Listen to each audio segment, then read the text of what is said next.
Again, so what we're seeing here, this is the ice block from underneath, rapidly turning to steam. The steam is then going to burst its way up and out of the lava. Could I please have the 3 flashes off, please?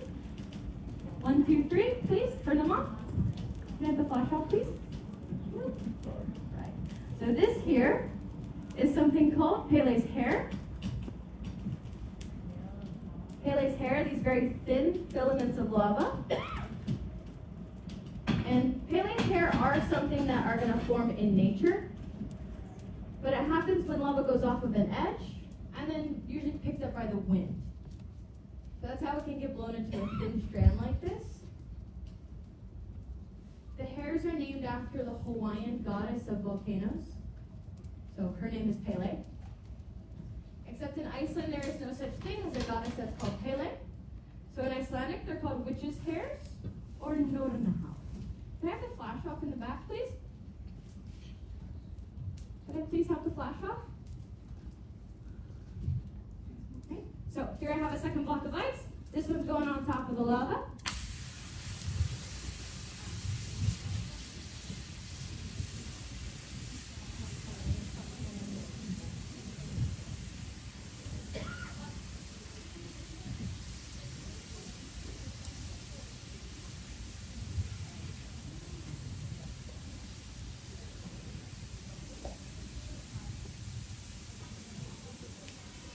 Ice block number 2, we do have a different effect. We're not going to be getting a bunch of small bubbles that are going to be popping. What we see is larger and more inflated bubbles. Because if you look at the surface of this lava, the surface of the lava is not moving. The top layer solidifies very fast. Now when I put a block of ice on top of it, it does turn to steam, but steam's getting trapped in the lava this time. The trapped steam, as it rises, will inflate the lava up like a balloon instead. Now, once that top layer is solid, what the lava's done is create a layer of insulation. So even though we're solid at the top, what I'm going to do is get underneath, and I'm just going to pull this up.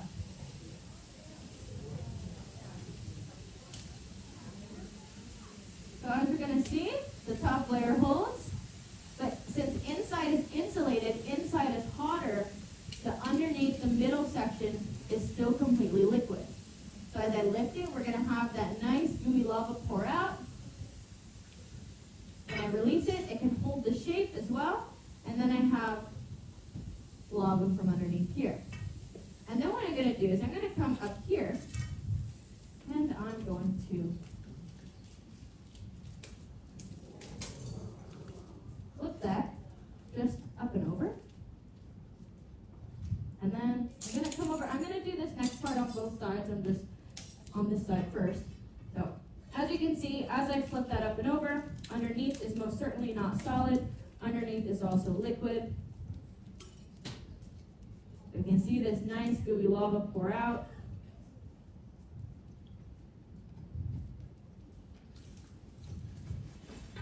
Okay, now for the other side.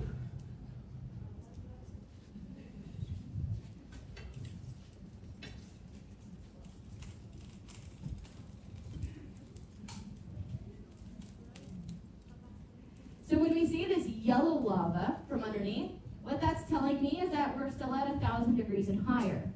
We have lost 0 heat since leaving the furnace. So that's how it's kind of protecting itself. So what I'm going to do is I'm going to take some of this lava from out here.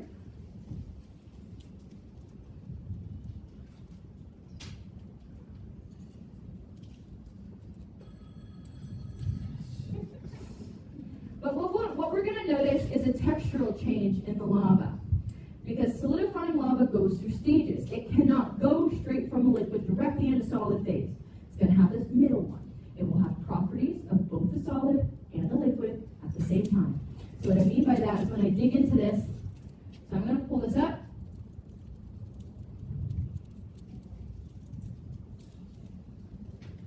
So we can see that textural change. We can see that it holds together. It's more sticky, it's more gooey, it's more gloppy.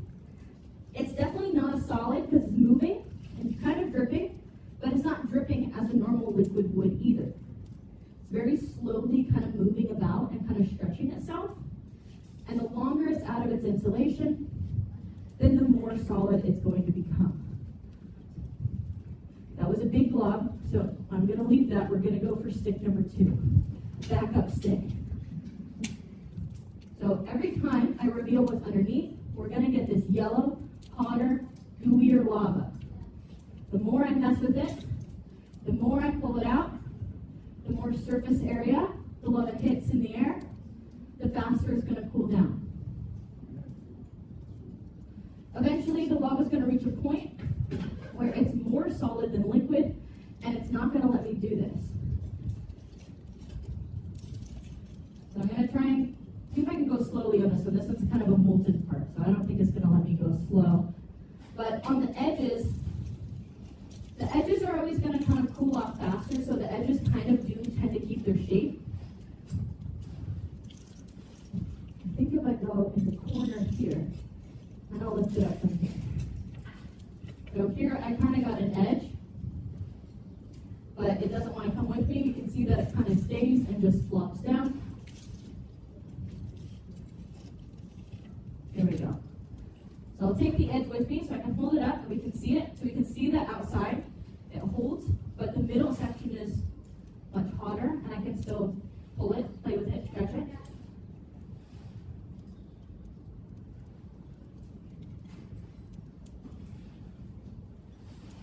Because lava is an insulator of heat, what that tells me is that it's a poor conductor of heat as well. It's only good at trapping heat into place, but it's not very effective as moving around, even within itself. So that's why we can have these very drastically different temperatures within the same lava. Some of it is yellow, some of it is orange, some of it is black. So the lava is going to cool off at different points in time, again, kind of adding to that middle phase of cooling. It's not all going to be solid at the same time, right at the beginning here. So what that was, this sound, this is the sound of the lava cooling off. Solidifying lava has this noise because what it's doing is it cools is shrink. As the lava shrinks, it has to contract.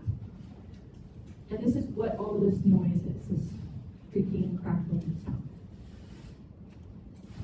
Kind of nice. Sounds a little bit like a fire. Or Rice Krispies, whatever. This is the gentle part of the noise though. I am going to warn you all that sound can get louder as the show continues. But I'm going to go one more time here. Try and get into this lava. This one's definitely not going to come with me though. We are not going to get a glob, and I'm going to go kind of slow with it here. You can hear it as I lift. You can hear it's kind of more crunchy. There is no glob coming up with me. All I'm doing is kind of stretching the puddle, but you can see how slow it's going. So I do have most of my weight down on this stick. The rod is made out of steel, and it's still not coming with me. So we have now reached the point, it's too solid. I can still move it just a little bit, but not really much stretching is going to go on. So we're going to leave it at this. We're going to let this thing completely solidify. We'll come back to it. And I'm also going to turn up the lights just a little bit as well. Oh, this one kind of looks like a flag. Lava flag. All right. That's a big clump. Okay, we're just going to, you're going to come with me. We're going to go over here. All right, lava goes over there. And we're going to turn up the lights. Just here in the front. Just like that. So you can see the darker surfaces of it better. See how kind of shiny it is. And now that we got some lights on in here, we're going to talk about lava tunnels. Because this process of how the lava creates this solid outside so that the middle sections of it get to stay hotter, liquid for longer, that is the process in nature. This is what's going to cause a lava tunnel to form. In nature, we have a couple different kinds of eruptions. There are effusive eruptions and there are explosive eruptions. Explosive eruptions, that one is in the name.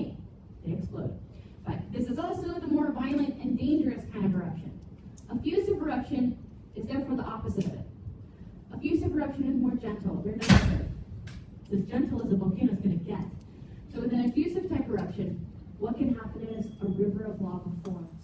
This river of lava, it pours out of the crater and it begins to flow and kind of burn its way through the landscape. But over time, the lava river is going to cool down, it is going to solidify, but this lava river solidifies only on the outside layer. Because once that insulation has been created, the middle section is too much lava, it's too hot, it can't cool down. It's going to stay hot, liquid, and it's going to flow for a much longer period of time. Until the volcano stops erupting, that is. Eventually all volcanoes are going to stop. When that happens, the liquid lava that's flowing in this insulation, it's going to flow and it can drain itself out. So that what gets left behind is that solid layer itself. That's what a lava tunnel is. Just a hollowed out insulation that got left behind. So now we can grab my temperature reader. I'm going to get an update of where our lava is at. When it came into the room, the lava was 1,100 degrees Celsius or 2,000 degrees Fahrenheit. Where I put the ice, that's going to be the coldest part. So where I put that ice block has dropped to a very chilly 520 degrees Celsius. Not so bad.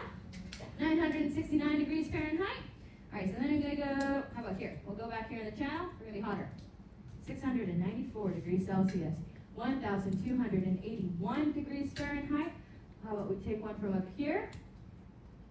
680 Celsius, 1,257 degrees Fahrenheit.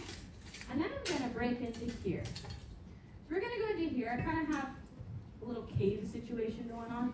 So we'll see what's in there. So inside of this cave, that would be the hottest because it is the most protected in there. That is exactly 800 degrees Celsius or 1,472 degrees Fahrenheit on it. Now I have a piece of paper. This is going to go on the lava. How about in the hottest part? 800 degrees Celsius.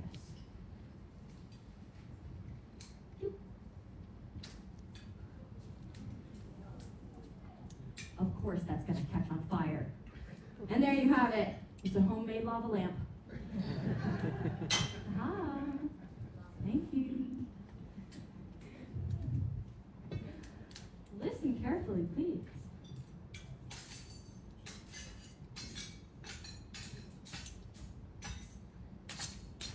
That's a distinct sound. What's it sound like when I break the lava? Glass, of course, because that's exactly what we have. This is not regular glass. This is volcanic glass. Volcanic glass is different.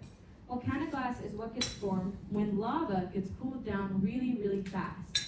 And so fast that there is no time for crystals to grow in it.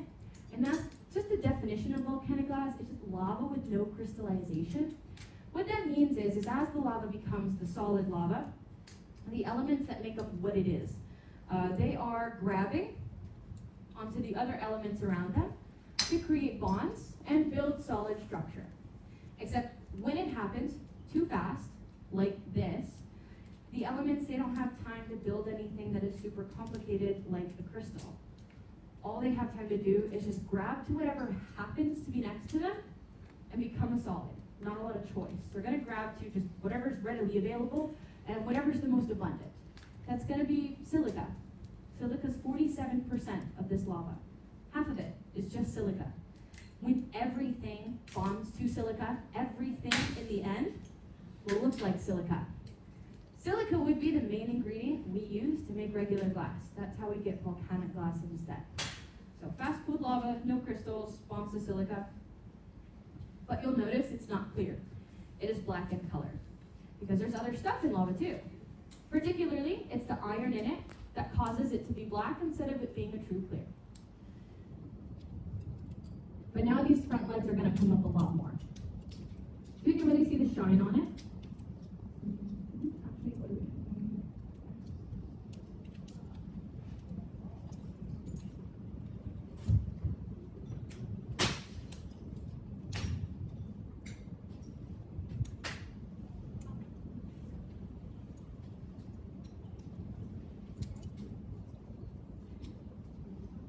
Do I have any questions? Feel free to ask if you have any.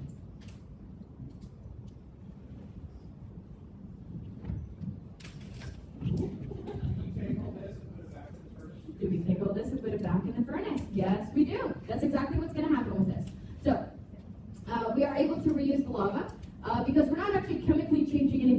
We're just changing a state of matter. Liquid lava, solid lava. Now that we're back to solid lava, it can go back in, melt it back down into liquid lava. We have two batches. One is always out in the room doing a show. The other one is already in the furnace melting down for the next show.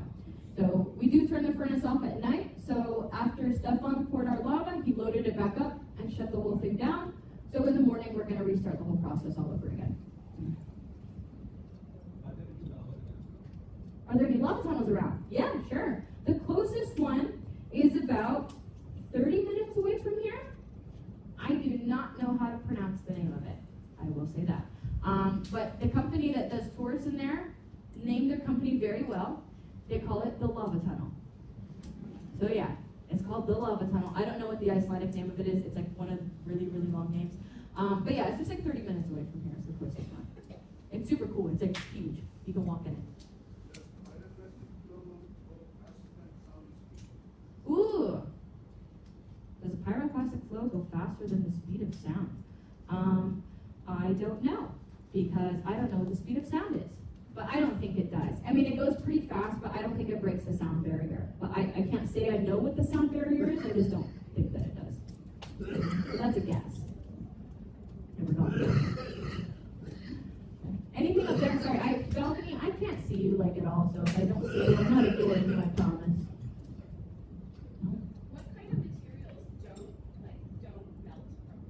Yeah, what kind of materials don't melt from lava? So, funny enough, one of the materials is lava. Liquid lava is not really hot enough to fully remelt itself. And we can see that here, if I flip it and it doesn't break yet. So, if we look on the bottom of the pieces here, we can see that this in here sticks to the base of it. This is lava, it's just tiny, tiny little pieces of it crushed up. That's going to stick to it, but it doesn't actually fully remelt itself because it has to be hotter than itself to actually melt it. The other thing here, the metal, all the metal that I'm using is steel. There are different grades of steel, but ultimately they're going to be withstanding it. This steel anyways, I know the sticks are made out of stainless, so this isn't going to melt until 1,500 degrees Celsius, so that's why we're able to use it. I do not know the specific grade of the slide, but again, it's going to be a lot hotter than 1100 Celsius, which is what the lava comes out as. That's why like the safety barrier walls, like we have safety barriers built around Grindavik and the Blue Lagoon because of all of our current eruptions. And all of those safety walls are just actually made out of the lava field. They took big diggers and went to quarries and the fields and stuff, and they just started digging and piling it up because it's a super fast, quick, and cheap way to redirect lava. If there's lava flows coming at it, it just kind of diverts it away. Yeah, I saw all those stickers. Yeah. So they're just out there. I mean, they built those walls for a long time. I don't think they're building anything right now, but they're out there just in case, you know, a lot of change of direction. And if something all of a sudden changes and it goes towards something, they're like ready to go to just start digging and building more walls. Yes? Sorry? How do we get different colors of lava? Do you mean like the glowing?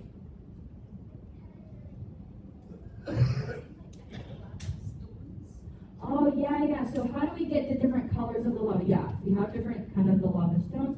So it has to do with the ingredients of the lava. So if there's different ingredients in the lava, they can cause the lava to be different colors. So if we throw in, let's say, a lot of something called iron. If you have a lot of iron in the lava and it meets with water, it can turn red because then it's kind of like rusty lava. It turns red like that. We can also have another element. It's called chloride. If we have chloride existing in it, sometimes it can turn green. If we have iron, can actually also make it a little bit purple too. Magnesium, also kind of a purpley sort of color. So yeah, it's just if you have different ingredients in the lava, it can cause different colors to start to come out. Good questions. Yeah, that was a good one. All right. Anything else for me? Any more questions? Yeah? What do you use to heat up? What do we use to heat it? So behind this wall, there is an industrial aluminum melting furnace. Metal and lava, while they are somewhat similar, you can take a metal furnace and then modify it. So that's what we have. And then in order to actually get it up to this temperature, we're using the methane coming from our landfills here in Iceland. So yeah, we don't have like normal natural gas here because we don't have oil here. So we're gonna use the methane from landfills instead. That's how we're gonna heat it up, and then it lights on fire and melts the lava. The furnace runs around 1,300 degrees Celsius to get the lava to be 1,100. All right, yeah? What's the difference between this and obsidian? Ooh, what's the difference between this and obsidian? I like this question. So there is just a minor difference. It just is a chemistry difference. Again, a different ingredient in the lava. So I use the term volcanic glass because it's a general term, but there are different kinds of volcanic glass. Obsidian is just one specific kind of volcanic glass. But in order for volcanic glass to be called obsidian, it has to have 70-ish% silica, and it comes from a lava type that's called rhyolite. So our lava is not that. Our lava is only 47% silica, and our lava type is basalt. So in this chemical technicality, this one's not allowed to have that name. But that's basically it, it's just chemistry. This one at 47% silica, this one is called tachylite volcanic glass. But you would never know the difference. It looks the same, formed in the exact same way, but different chemistry of lava do cause different names to the volcanic glasses.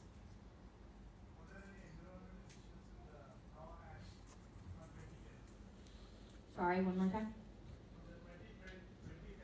Uh-huh.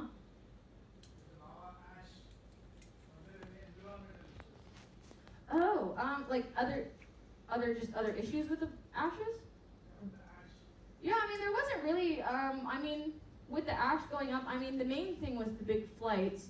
A lot of farms got rained down with the ashes and stuff, but as long as they got their animals inside, then it was actually, fine, the animals were protected. But actually with the ash, there wasn't really much other problems with the ash other than, kind of clogged waterways, but they got them free. But what the ash did was actually create really nice crops for the next year. A lot of the farms that got rained down on, they're a little bit worried because if too much ash comes down from the volcano, it can actually poison the soil instead of help it. But just enough came, which is good, so it actually created a very fertile soil for the next year. So yeah, there wasn't really many problems that came about, just had to be a lot of cleanup. There was a lot of mud because of it, yeah. Health issues. You can have health issues, but that's why you don't around the volcanic areas, if there is an erupting volcano with a lot of ash, you need to wear a gas mask. Not only just for the gases, but for particles.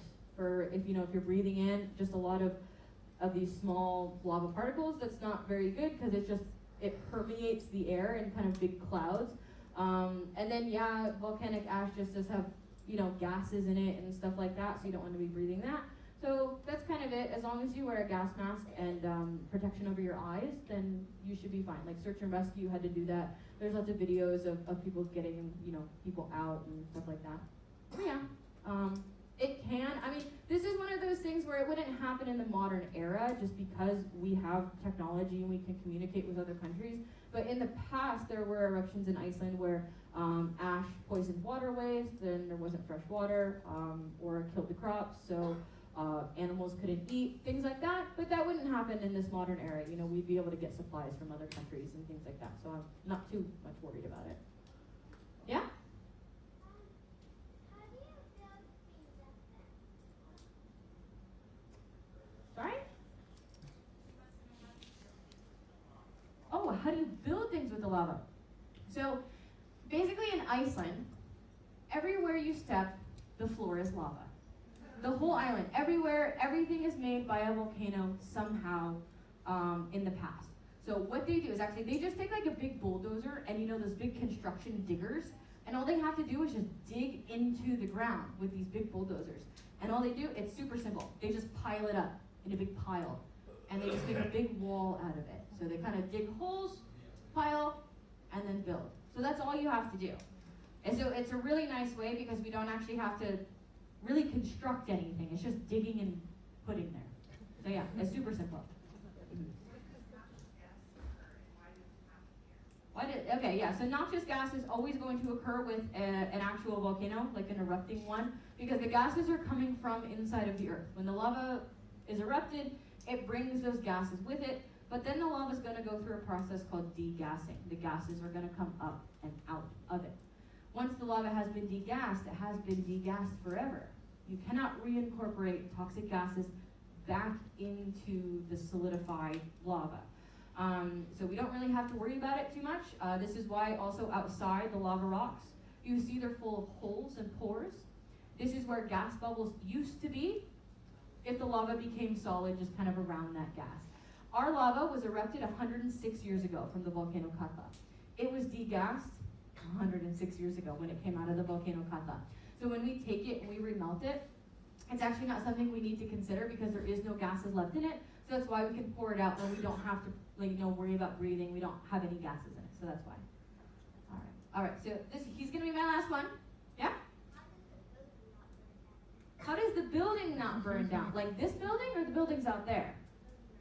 The building right here. So the building in here doesn't burn down because we have, the lava is poured in a very specific spot.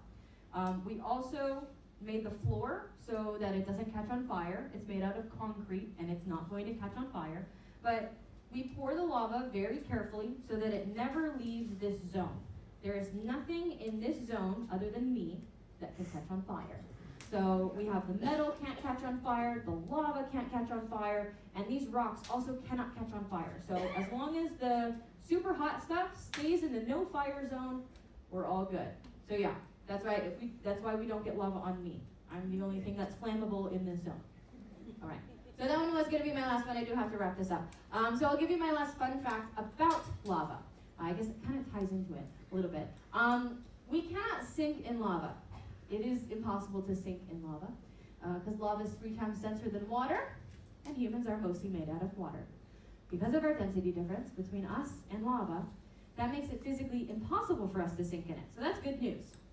If any of you do one day trip and fall into the crater of a volcano, you never have to be worried about drowning in it. You're not going to drown in the lava. You are going to have other problems on your hands, like catching on fire, turning to ash, and just blowing away in the wind. But at least you're not going to drown in it. That's fine. All right, so with that, I would like to thank you all so much for coming to the show.